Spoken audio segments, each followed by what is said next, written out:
Blog Talk Radio. Hello everyone, this is Lori Smith on Blog Talk Radio. Good evening. It is 9:30 p.m. here in Calgary, Alberta, Monday night, July the 19th. I'm happy to be here. This is Child Abuse Prevention and Human Rights Abuse Prevention is Up to Us. It's a 30-minute live internet streaming radio broadcast from blogtalkradio.com.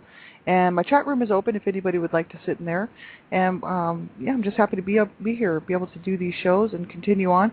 Wanted to pick up where we left off. We were looking at Friday night an article that I found on childwelfare.gov, and it's called Strengthening Families and Communities 2010 Resource Guide, and that's at www.childwelfare.gov/pubs, P-U-B-S, /RES _guide, GUIDE, _2010, and then /guide, PDF, guide.pdf. So childwelfare.gov, and it's called Strengthening Families and Communities 2010 Resource Guide. It's 86 pages long. It's a very in-depth article about how we can go about sort of learning and working on strengthening families and communities. And I think that is really where it's at. As far as prevention of child abuse goes, as far as prevention of domestic violence and abuse and sexual assault, we really have to strengthen our families and communities if we're going to make any difference in this, and it's going to take all of us to do it. Abuse is happening in the homes, it's happening in schools, it's happening in churches, it's happening wherever children are, and domestic violence issues are happening all over the place. And really, it's going to take all of us to get involved within our own families, within our own homes, within our own lives. Parents really need to work on protecting their children from abuse of any type, whether it's from a family member or from an outside stranger, or from not 95% of child sexual abuse happens by a family member or someone that the child knows, a close family relative or friend, or a family member. So that's just the whole issue. 95%, 90 to 95%, depending on what stats you look at, but pretty much it's across the board. It's only about 5 to 10% of abuse happens randomly by a stranger or just someone who gets a hold of a child. It's very rare. It's almost always someone who the child knows, and that's why we need to start waking up and smelling the coffee. This is happening in our homes. It's happening in our schools, our churches. It's happening wherever children are. And as far as human rights issues and abuses go, wherever people are, that's where the abuse is happening. So it's really important that we all sort of take a look at this, and I hope that future generations, as we work really hard, the different groups out here who are advocating and working so hard to try to make these changes, eventually we will see change, and it's just only a matter of time. But the sad thing is that we know it's still happening tonight, and it's still happening tomorrow. It'll still be happening the next day, and this is really sad. It breaks my heart that we can't stop abuse like right now. But how it goes. It's going to take everybody to get educated and aware of what's happening, learn how to prevent it, learn how to get help. Parents need to learn how to get help so they don't abuse their children. And, young people need to learn how to get help so that they don't continue the cycle on. And if they've been abused, right? So many issues at hand, and we really have a huge job in front of us, the biggest job this planet will ever have, really, as far as I'm concerned. We can save the planet, but if we can't save the people, what good is that? You know what I mean? Who will be here to even look after it? It won't really matter, will it? We really need to concentrate on working on saving families as well as saving the earth, you know what I mean? And I think it should be done at the same time. I'm not putting one in front of the other. I'm just saying that it needs to be done at the same time. And so everybody really needs to get involved one way or the other. So that's why I'm glad to be able to do these shows. I'm not a professional counselor or therapist, and I don't hold any professional certificates in this area.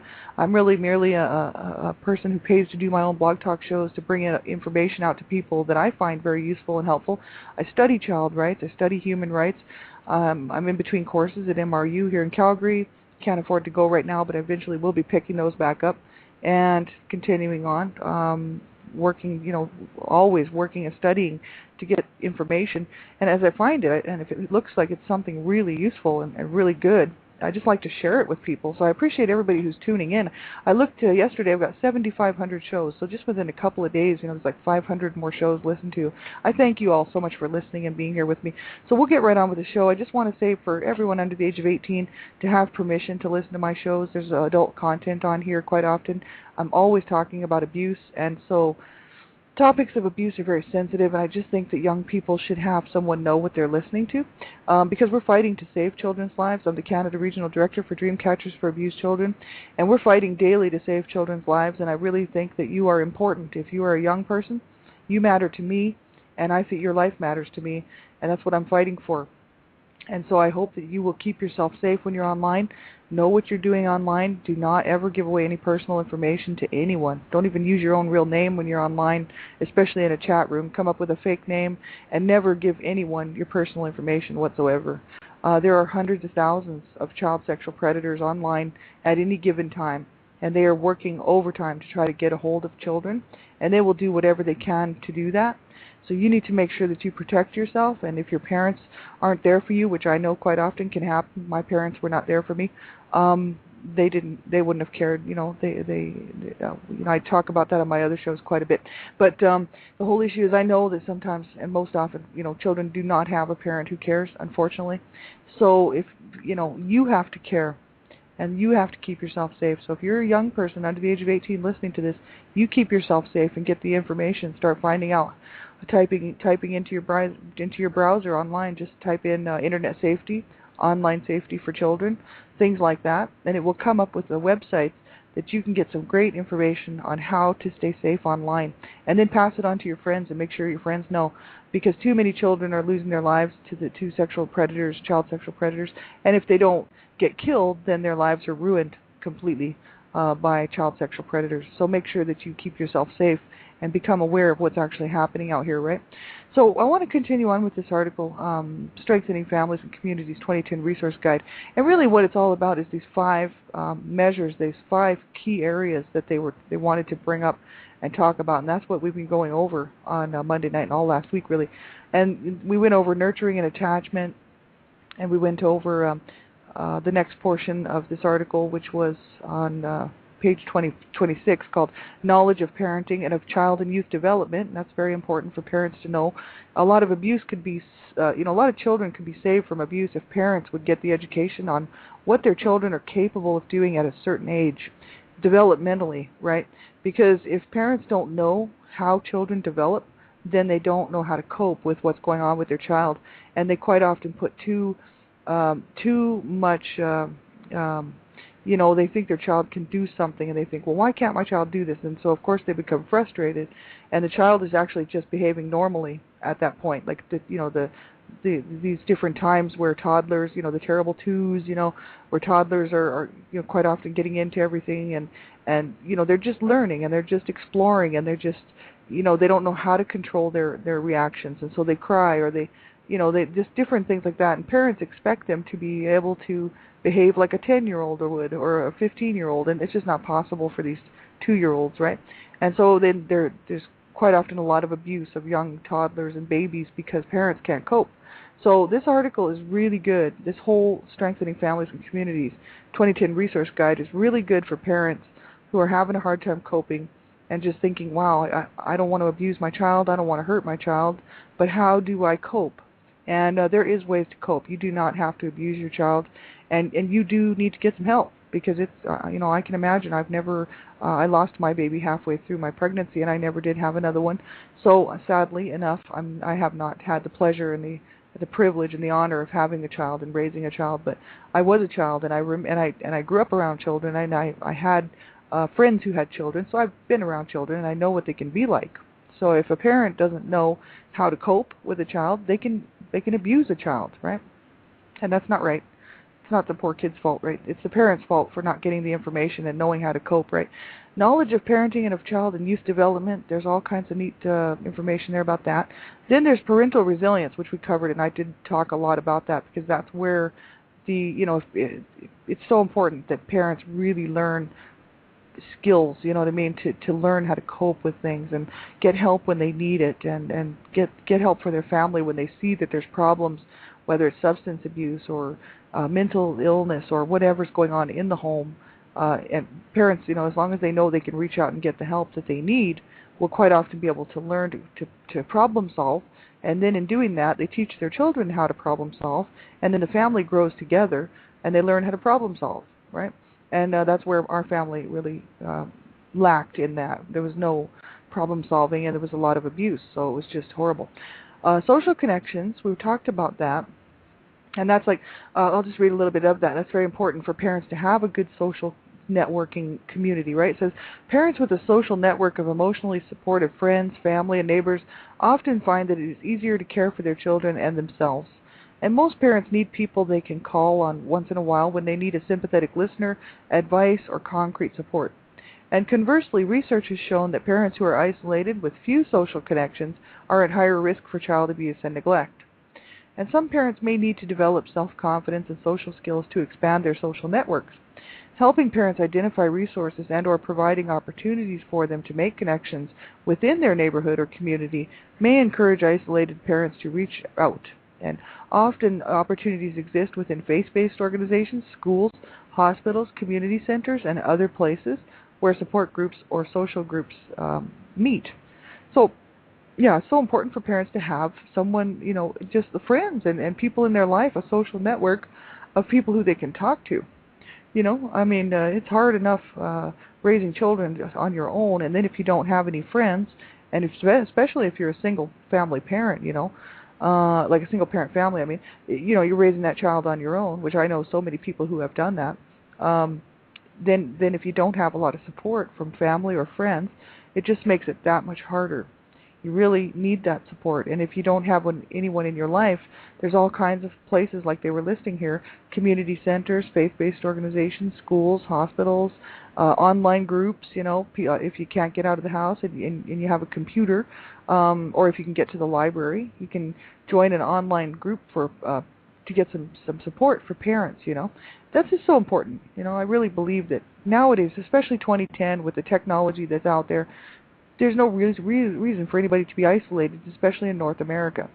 Some of the other countries now, they're still behind the times, and so they haven't quite caught up with us. But we have all these resources, that a lot of other places don't have, and they're out there. You just have to search them out, and you have to have the sort of the knowledge that they are there and that you can get help. And if you run into a brick wall, just keep going, keep looking, and keep trying what works for you, right?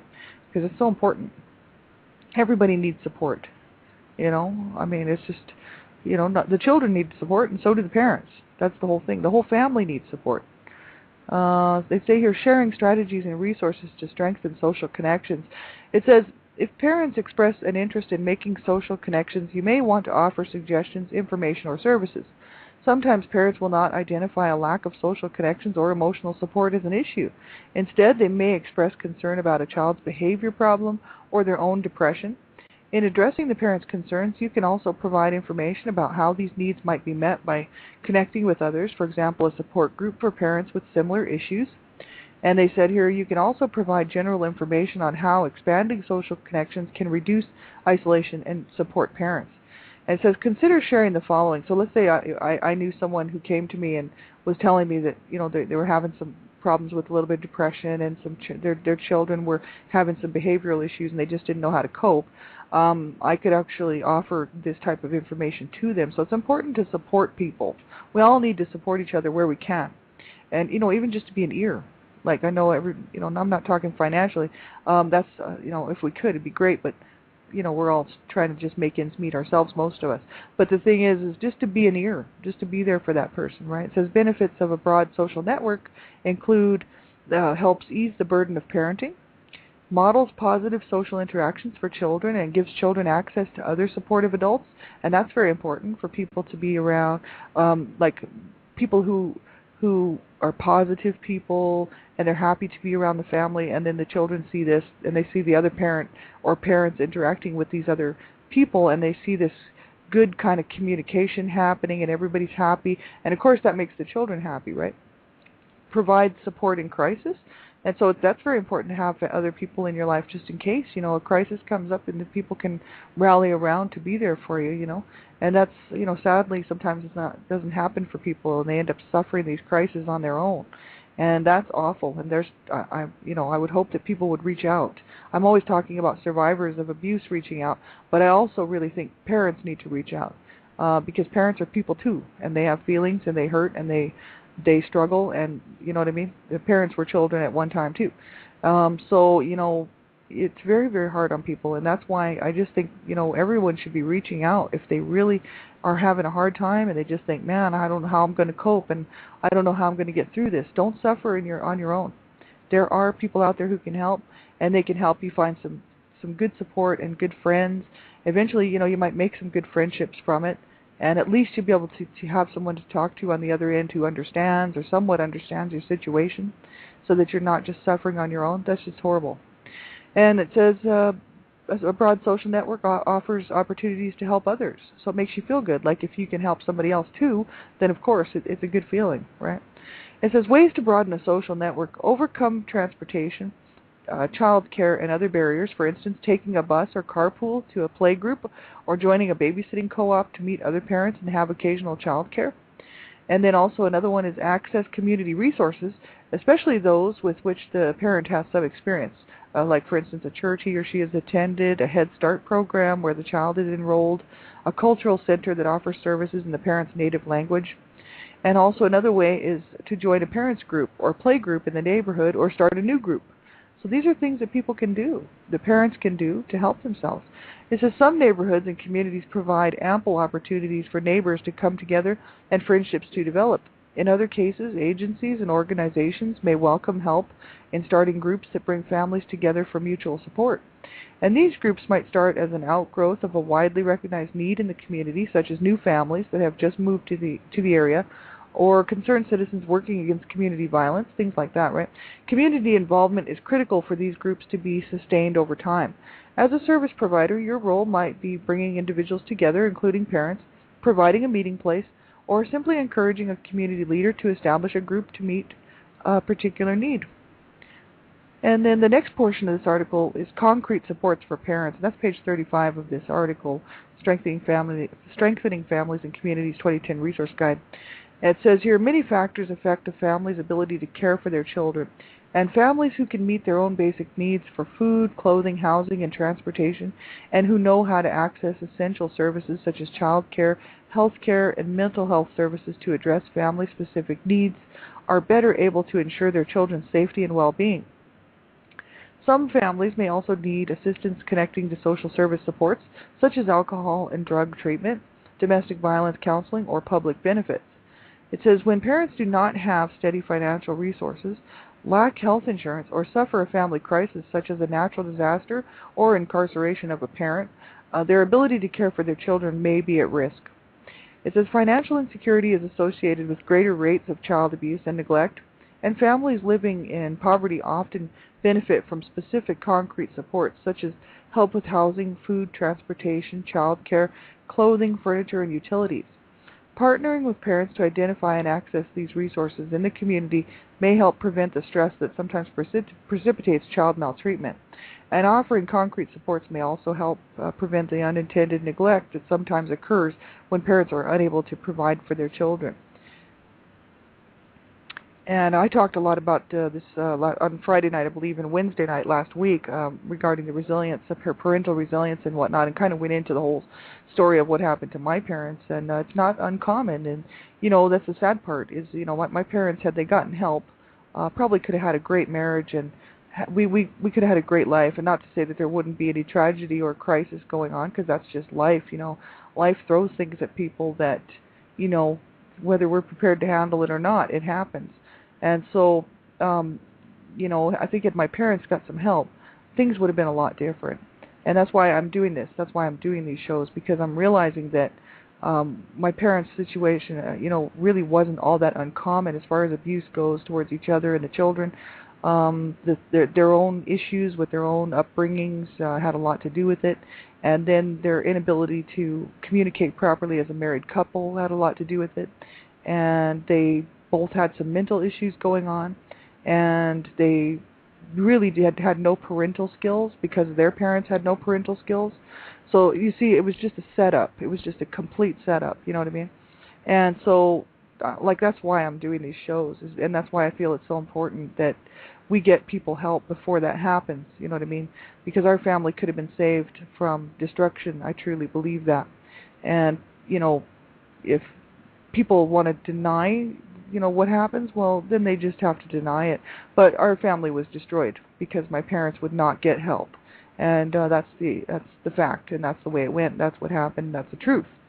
So they had some friends, they had some support.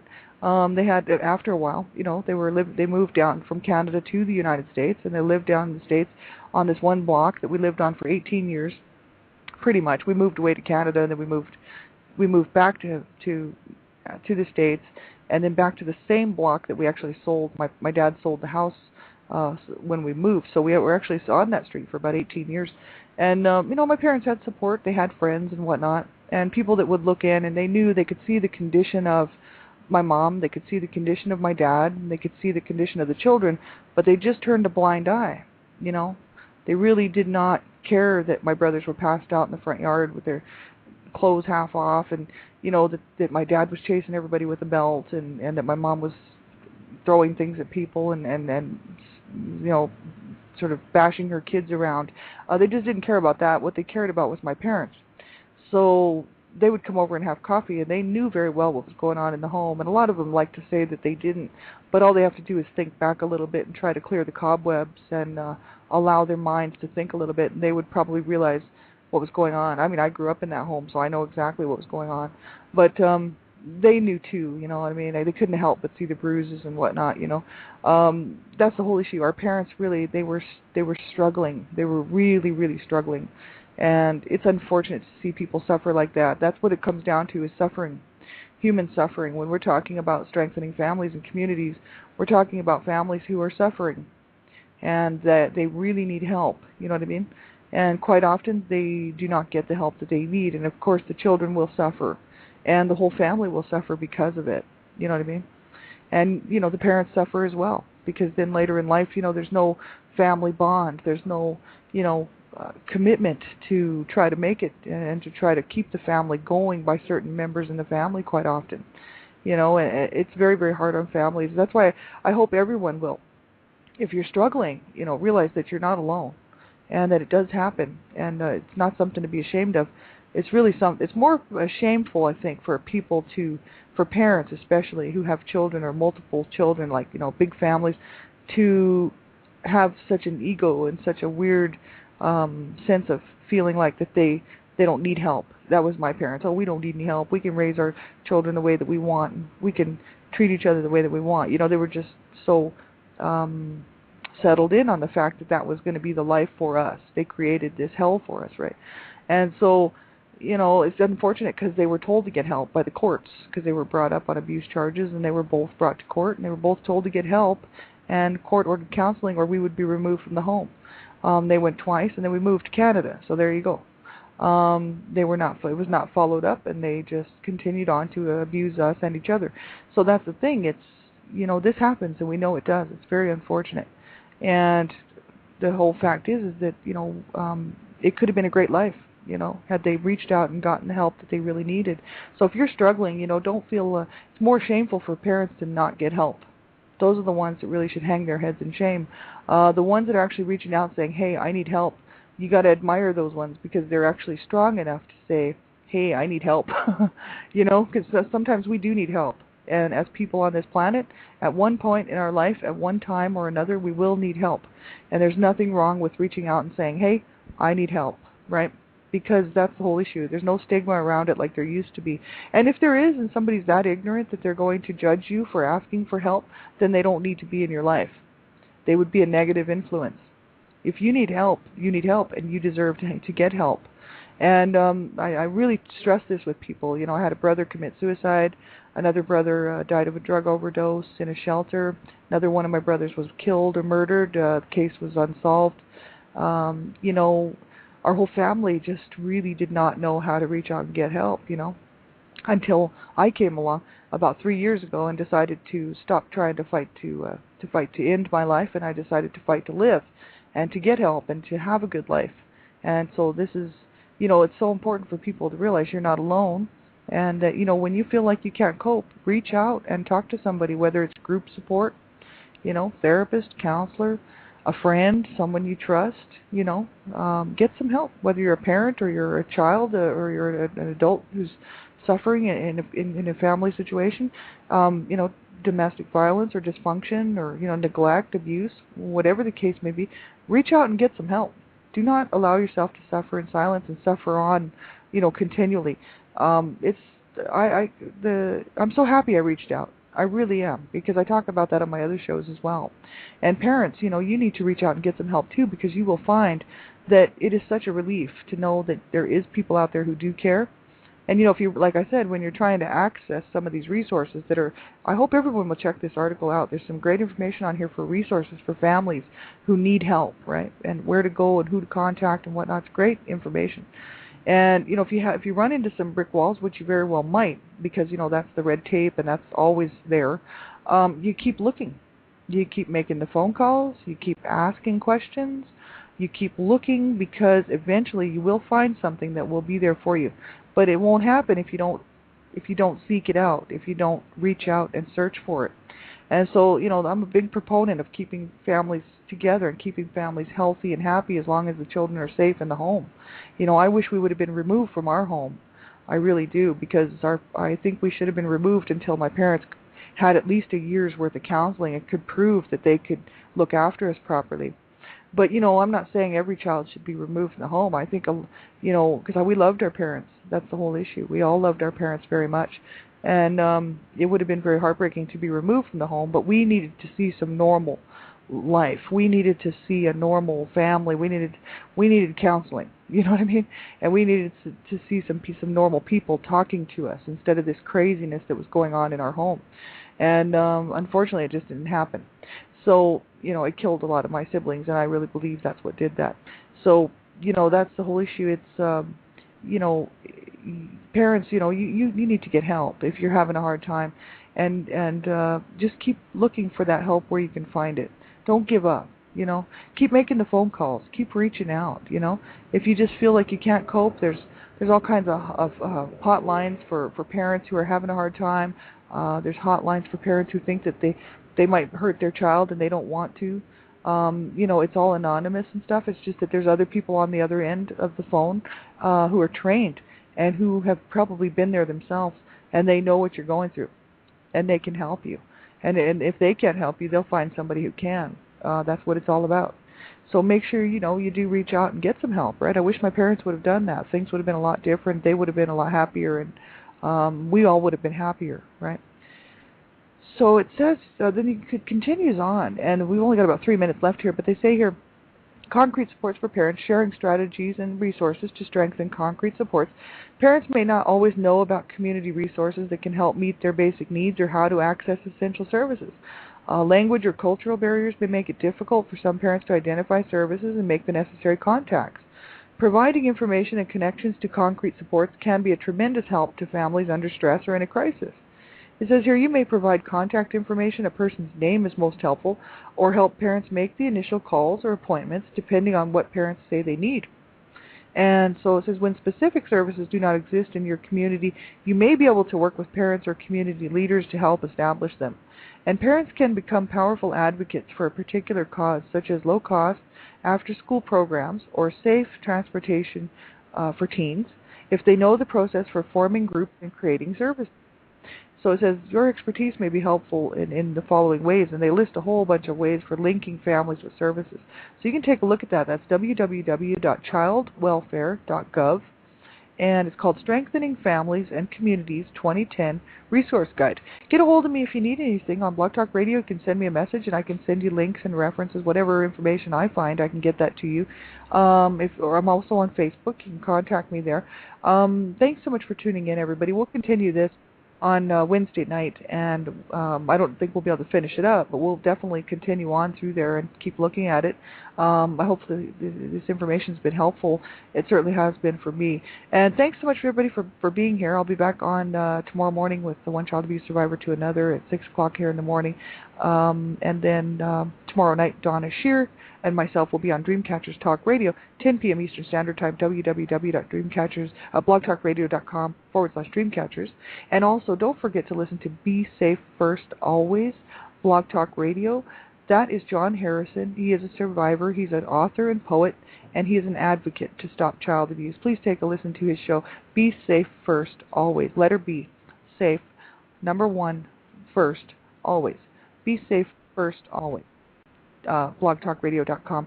Have a great night, everybody, and we'll talk to you real soon. As a matter of fact, I'll go over some of that tomorrow morning. I'm going to talk a little bit about his show and whatnot tomorrow morning on the show. So have a great night and take care of yourselves, and make sure you do reach out. Keep that hope alive, and we'll just keep moving forward and look for better days. Talk to you real soon. Bye-bye.